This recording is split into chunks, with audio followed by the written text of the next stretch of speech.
Jawa Timur dan juga Jawa Tengah disebut sebagai dua daerah di mana suara dukungan untuk Anies Baswedan dinilai lemah sehingga kemudian dipilih Caimin, digandenglah Caimin yang harapannya bisa meraup suara, meraup dukungan dari dua daerah tersebut. Termasuk juga berharap ada efek untuk bisa meningkatkan elektabilitas dari Anies Baswedan. Apakah cara ini disebut sebagai cara yang mujarab? Untuk itu kita akan dengarkan bagaimana pandangan dari para narasumber, termasuk juga apa strategi Gerindra, apa strategi dari PDIP melihat hal ini. Sudah hadir di samping saya para narasumber yang mewakili Gerindra yaitu Waketum Gerindra Bang Habibur Rahman. Assalamualaikum warahmatullahi wabarakatuh. Selamat malam Bang Habib. Ya. Dan juga selaku pengamat politik yang juga pakar dari komunikasi politik Mas Nyarwi Ahmad juga akan memberikan pandangannya. Assalamualaikum warahmatullahi wabarakatuh. Selamat malam Mas Nyarwi. Malam Putri. Baik, dan juga kita akan dengarkan bagaimana strategi dari PDIP sudah bergabung secara daring dengan Mas Arya Bima. Ini juga merupakan politisi senior dari PDIP. Selamat malam Mas Arya Bima. Mas Arya Bima. Selamat malam. Ya, Mas Arya Bima. Baik. Selamat malam. Dan juga kita akan memperkenalkan narasumber berikutnya, yaitu Wasekjen PKB, Mas Syaiful Huda. Assalamualaikum warahmatullahi wabarakatuh. Selamat malam, Mas Syaiful Huda. Malam, Mbak. Baik. Semuanya. Ya. Nah, langsung saja Mas Nyarwi, bagaimana pandangannya melihat ini? Caimin digandeng, akankah kemudian memberikan efek yang luar biasa, terutama itu kalau ngincarnya daerah Jawa Timur, kalau ngincarnya daerah Jawa Tengah? Ya, kalau dari kita ngelihatnya kan dari data objektif ya Put ya. Kalau dari data-data survei yang ada, misalnya ada lembaga kredibel, kita tahu di bursa cawapres secara nasional ya, Caimin itu masih rendah. Kan kita banyak simak ya. Tapi kan itu nasional. Kalau kemudian kita lihat provinsi ya, dugaan saya belum lihat data-datanya, pasti ada banyak lembaga yang buat yang kredibel juga untuk Jawa Timur maupun Jawa Tengah. Dugaan saya angkanya lebih besar, bisa jadi mungkin bisa jadi 12, 13 atau bahkan 15% ya. Artinya ada potensinya juga. Tetapi sebenarnya saya lihat ini yang ditarget ya oleh koalisi ini itu bukan sekedar angka-angka itu saja, tapi basis pemilih Nahdien ya, yang itu di Provinsi Jawa Timur saya lihat itu kan besar sekali gitu ya, dan juga Jawa Tengah juga. Nah mungkin dugaan saya paling enggak, ya paling tidak itu dugaan saya Nasdem menginginkan supaya suara Anies itu enggak tertinggalnya terlalu jauh dibandingkan capres-capres yang ada ya, terutama Pak Prabowo dan juga Mas Ganjar di situ. Nah sehingga ini kan memang manuver-manuver ya, untuk menominasikan jadi pasangan capres-cawapres. Tapi overall ini relatif ada kemajuan. Dalam arti kita lihat selama ini kan baru bursa capres yang berkembang atau muncul ke permukaan. Nah sekarang paling enggak sudah muncul pasangan capres-cawapres kan gitu.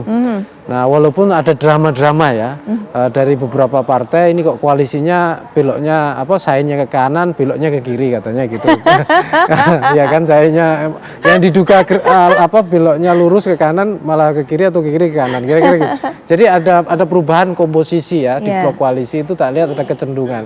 Dan semalam kan kita dengar misalnya Demokrat mencabut gitu ya, di dukungan di koalisi itu. Terus juga pengumuman resmi ya dari partainya Mas Habib juga kan soal kondisi posisi PKB. Nah itu saya kira dinamika di blok blok dalam koalisi itu maupun antar koalisi itu akan terus-menerus terjadi. Tapi selama itu belum resmi ya, belum resmi. Saya kira walaupun sudah dideklarasikan seperti ini ya belum mesti 100% akan lurus-lurus saja sampai kemudian nama ini di KPU. Tapi kalau saya lihat semangatnya ya deklarasi sore tadi gitu. Ini saya lihat komitmen PKB ini ya untuk mendukung berpasangan dengan Nasdem ini tampaknya sangat serius gitu ya. Artinya ini bukan manuver-manuver saja gitu, tapi ini saya lihat ini sudah sebagai sebuah keberanian gitu ya untuk mengambil langkah politik dengan berbagai konsekuensi dan risiko tentunya, untuk kemudian melanggeng maju langsung maju ke berlayar ke dalam Pilpres itu sendiri gitu. Baik, Mas Syaiful Huda, ini bukan sekedar manuver-manuver dari PKB kata Mas Nyarwi, ini merupakan sebuah keberanian untuk bisa berkomitmen. Mas Syaiful Huda, silakan.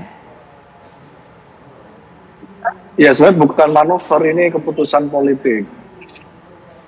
Jadi jauh sekali dari makna manuver saya kira. Ini keputusan politik yang kami ambil setelah mempertimbangkan berbagai hal. Kita apresiasi Mas Habibur Rahman. Sampai ketemu. Siap. Ada jalur yang lain nanti Iya, Eh, betul.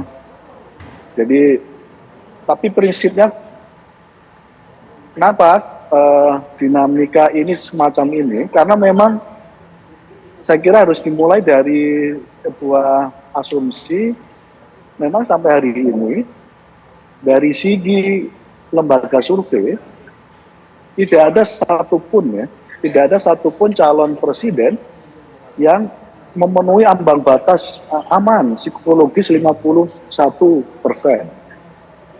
Ya, kalau kita lihat semua lembaga survei hasilnya elektabilitas capres kita masih di bawah 40%. Jadi alih-alih nyampe 51%. Nah, itulah yang lalu kenapa dinamika ini begitu sangat luar biasa. Nah, artinya sampai hari ini publik belum meyakini satupun 3 capres kita akan menjadi pemenang dalam Pilpres 2024. Nah, dalam situasi yang begini ada 2 hal yang pasti akan menjadi pertimbangan semua blok poros ya. Misalnya blok poros Mas Habibur Rahman, blok poros dari PDIP, dan tadi siang kami bikin blok poros baru mendeklarasikan Mas Anies dan Gus Imin. Dan alhamdulillah sudah terlaksana dengan baik deklarasi tadi. Jadi dalam suasana yang semacam itu ada 2 hal. Yang pertama mempertebal koalisi. Yang kedua adalah mencari sosok cawapres yang dirasa bisa memberikan penggenapan dari kelemahan masing-masing. Nah, pada konteks itu saya mewajarkan ya, termasuk bagaimana Pak Prabowo, walaupun PKB sudah 1 tahun, 19 hari, belum juga beliau berani untuk mendeklarasikan cawapresnya misalnya dengan Gus Imin.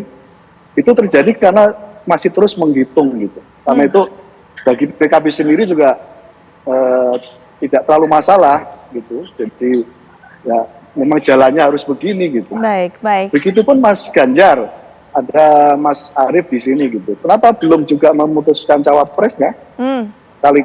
Lagi-lagi karena mempertimbangkan aspek betapa pentingnya mencari sosok yang tepat untuk mendampingi Mas Ganjar.